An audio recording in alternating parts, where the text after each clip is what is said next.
ప్రజలు అప్రమత్తంగా ఉండాలి, లేకుంటే నష్టమే.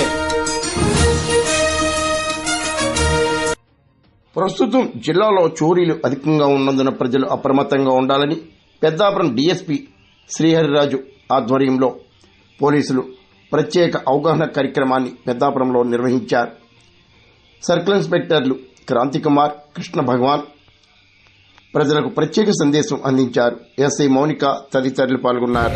మా ఎస్పీ సార్ ఆదేశాల మేరకు మేము విలేజ్ వైజ్ కూడా టౌన్లోను విలేజ్ వైజ్ కూడా ఈ మైకిల్ పెట్టి అందరికీ అవగాహన కార్యక్రమాలు ఏర్పాటు చేస్తున్నాం. దానిలో భాగంగానే నైట్ బీట్లు కూడా స్ట్రెంథనింగ్ చేసి ఇలా అవగాహన అందరికీ అవుతుందని ఇలా ఒక్కొక్క రోజు ఒక్కొక్క టౌన్లో పెట్టి పబ్లిక్ అవగాహన అయ్యే విధంగా ప్రతి ఒక్కరూ కూడా ఈ ప్రాపర్టీని తాళాలేసి బంధువుల ఇంటికి వెళ్ళేటప్పుడు